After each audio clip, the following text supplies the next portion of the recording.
presents information based in part on theory and conjecture.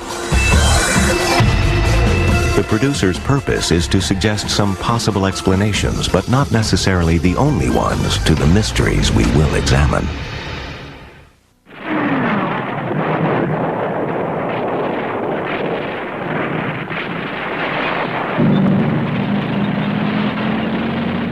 April 1945. As Allied forces obliterate German cities, Nazi Party functionaries scramble for cover, carrying with them far more than their own worldly goods.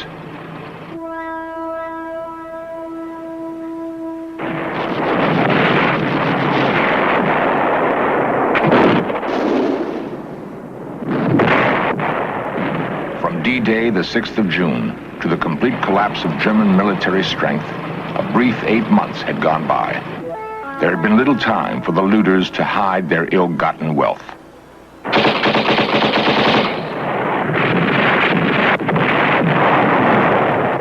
By war's end, hundreds of millions of dollars in jewels, gold, and artworks were being stuffed into strong boxes to be hidden in the most unlikely places.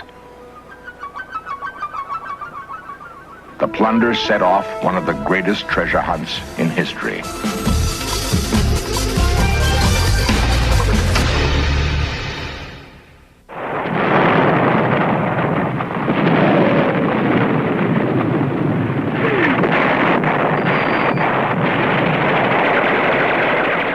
From the east, Russian forces hammer Berlin in the last days of World War II.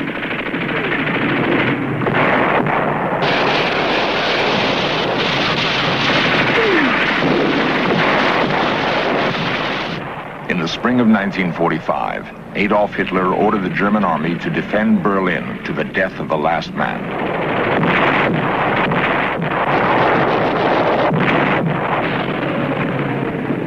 Russian soldiers sealed off Berlin as American troops mopped up the scattered pockets of German resistance east of the Rhine River. In the closing days of the war, every foot of land was paid for with a life.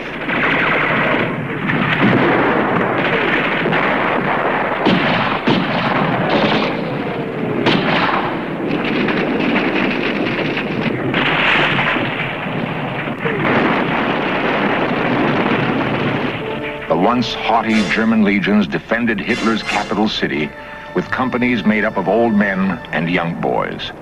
Russian infantrymen poured into the marble halls of the capital and sounded the death knell of the so-called 1,000-year Reich.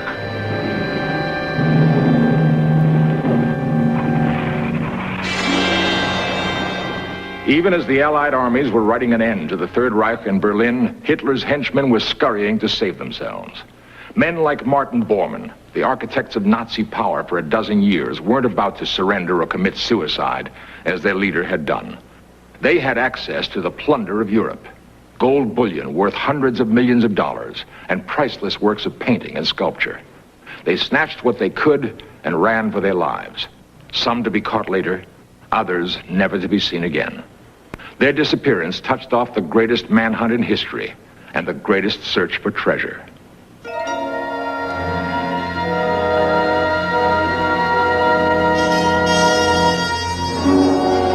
As Berlin fell, more than 500 top-ranking Nazis disappeared from sight. They took to the roads, wearing civilian clothes and using any means of transportation they could beg, borrow, or steal.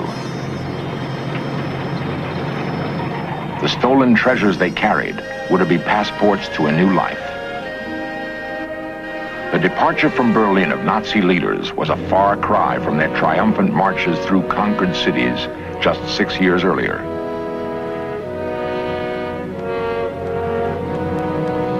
On a spring day in 1940, the streets of Paris played host to a strange caravan.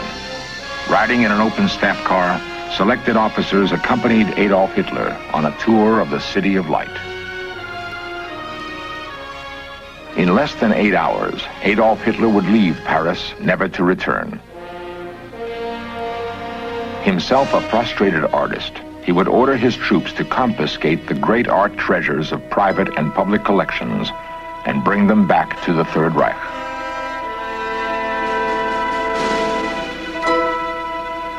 Art historians have often attempted to trace the plundering that occurred during the Nazi occupation of Western Europe. But an impossible jungle of documents has subverted most of their attempts. Like children playing with newfound toys, Hitler and Göring examined each new collection that was brought to Germany.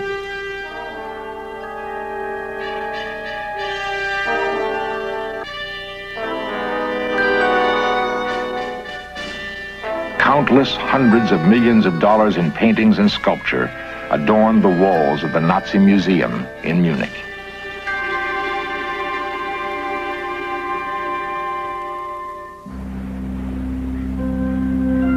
Still other great treasures were hidden in a 15th century castle called Neuschwanstein. The castle was the creation of Ludwig II, the Mad King of Bavaria. In a sense, one madman's monument had become a storehouse for the greed and fantasies of another.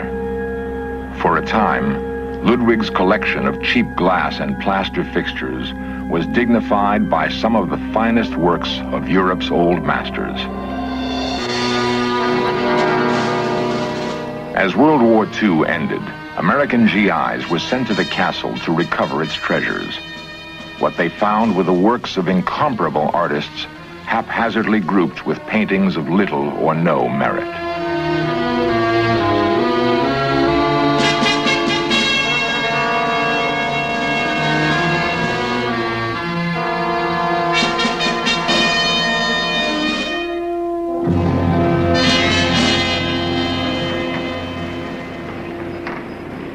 A salt mine had been the Nazi treasure repository.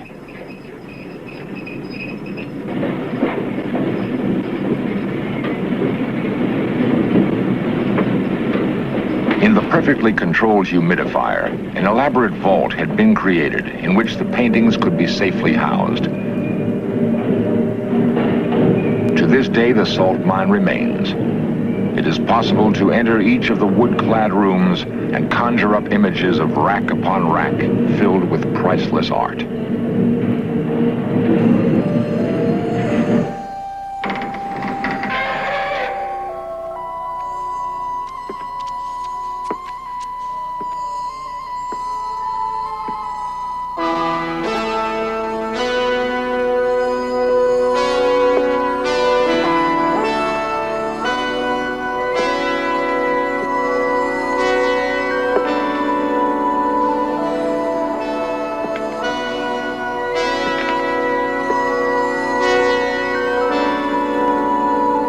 The search for treasure taken from the salt mine was assigned to men like Walter Horn, a German-born art historian who worked with U.S. military intelligence after the war. I was assigned to an intelligence unit which was in charge of the recovery of treasures, art treasures that had been displaced or stolen. There were two very interesting cases. One of them was the recovery of the crown jewels of the Holy Roman Empire, 5 of the most important pieces of which had disappeared. The other one, psychologically perhaps more interesting because the key figure in that story was a woman, was the disappearance of $2 million worth of gold coins from the salt mines of Altaussee. The only thing that was known about them was that they were last in the hands of an SS major called von Hummel, who was the right-hand man of Martin Bormann, who was the right-hand man of Adolf Hitler. Right? The problem was to find a man who had disappeared 6 months earlier. Disappeared from a Berlin under fire. Martin Bormann left the bunker where Hitler was to die and made a frantic race for freedom.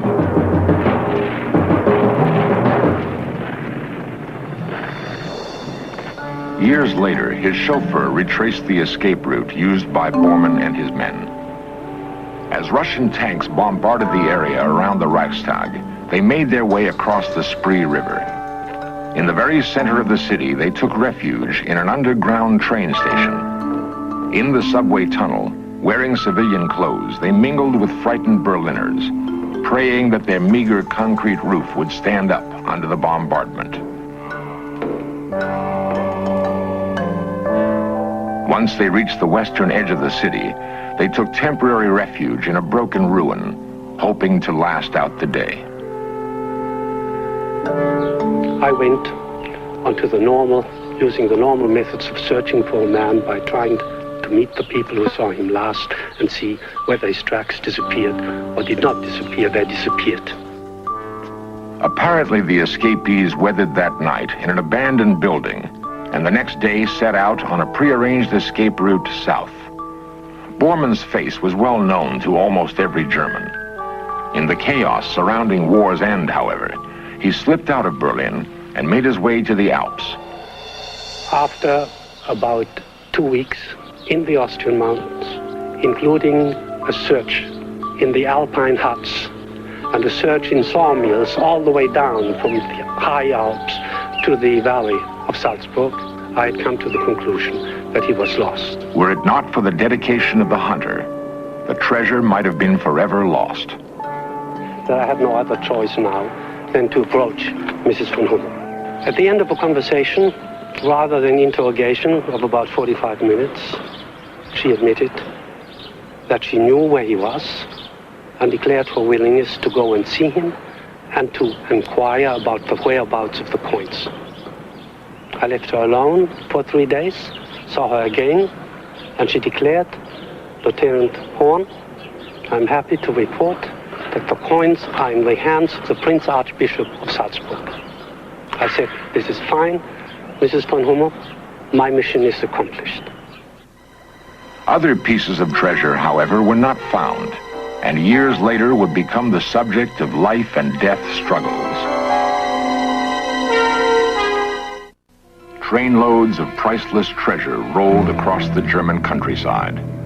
Hitler's officers made sure the plunder of Europe was complete. It included the most precious thing of all, humanity. Hundreds of thousands of Jews would be herded aboard Hitler's trains. Many would die of starvation along the way. The trains leaving collection centers throughout Europe were expressions of fundamental Nazi philosophy. To be other than German was to be inferior. To be Jewish was to be despised. At the end of the line were the concentration camps. They were foul stockyards of humanity stripped of hope.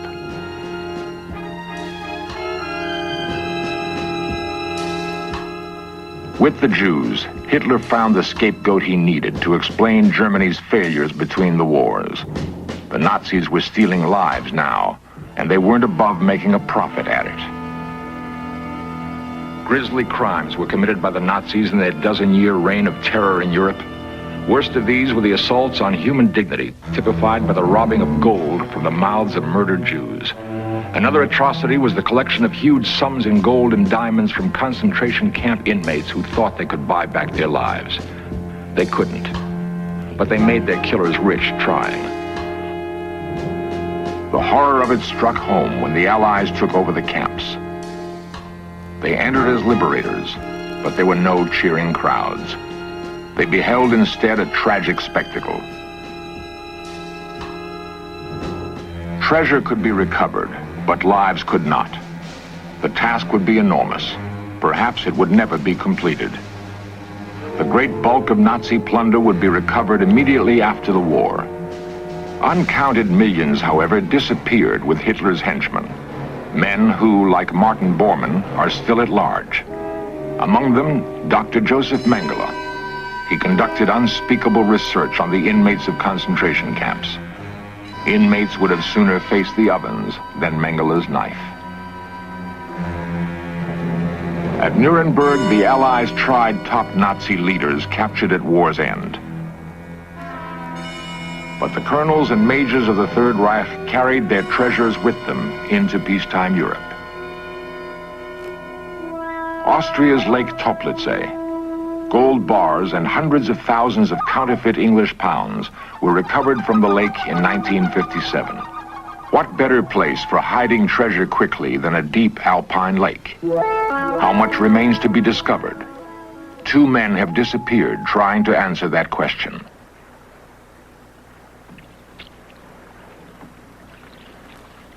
The search goes on in spite of the lake's ominous history. The Austrian government tries to discourage treasure hunters, but the lure of Nazi gold is powerful. 2 volunteer firemen from a nearby city have dreamed of the riches that may lie beneath the lake. The dream brings them to Toplice again and again. Perhaps this will be the day. The quest is exhilarating, but not without danger. Vigilance is important.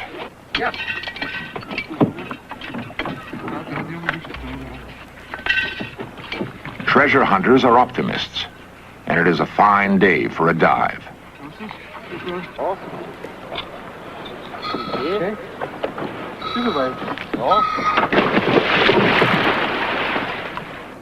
Optimists, yes. But the treasure hunters know other hunters may be abroad. The men who hid the gold were not strangers to killing. Who knows where they are now? The water is deep and cold. It is easy to see how it has kept its secret for more than 30 years.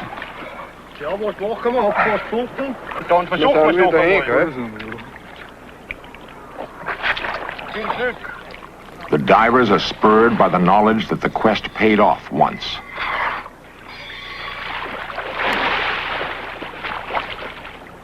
There was another time when blood may have been spilled to keep the secret of the lake. The secret was born in 1945.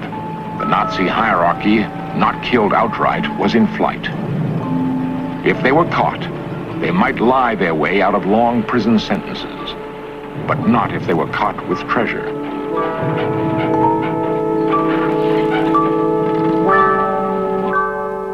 Fortunes must have been hidden in haste. Lakes along the escape route beckoned. Almost 20 years later, some of the treasure has already been found. Perhaps someone was there to make sure no more would be. Did the divers find something? Something that cost them their lives? We only know that they vanished. Some think the underground Nazi movement called Odessa was involved.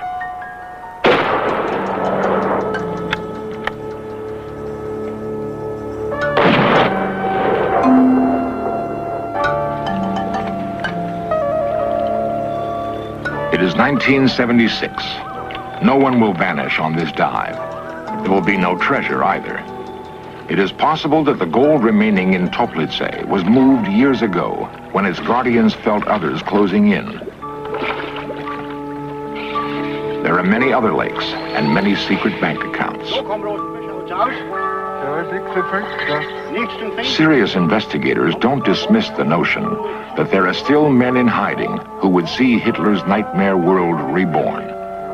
Great treasure would have to be close at hand to once again unleash the dogs of war.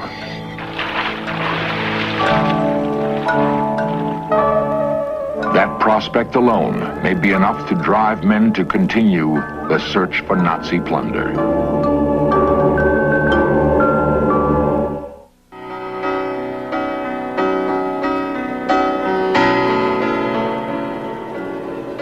Florence, the capital of Renaissance culture, is the center for the continuing search for the plundered art treasures of Europe.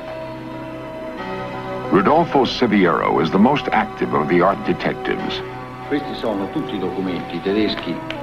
He stayed on the trail of Nazi art thieves long after others had given up. Per portar via le opere d'arte. Siviero has searched thousands of German documents for clues. With them, he has recovered dozens of stolen masterpieces. Manifests, bills of lading, army memos, reminders of past outrages.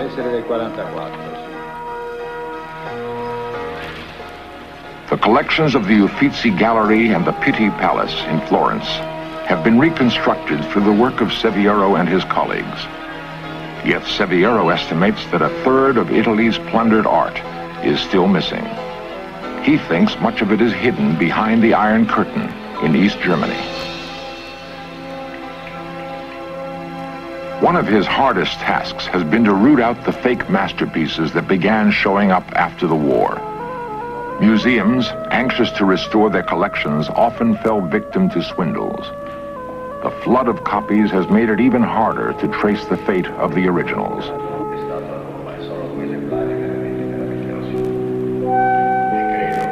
Siviero remains dedicated to restoring his nation's art heritage, no matter how difficult the task.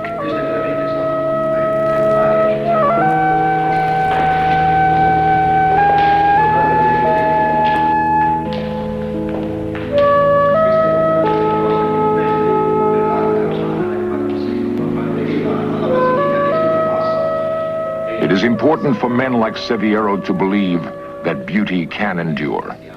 It must endure if man is to banish the ugliness of war. Perhaps, if beauty endures, the flaming destruction of the past can finally be cast aside.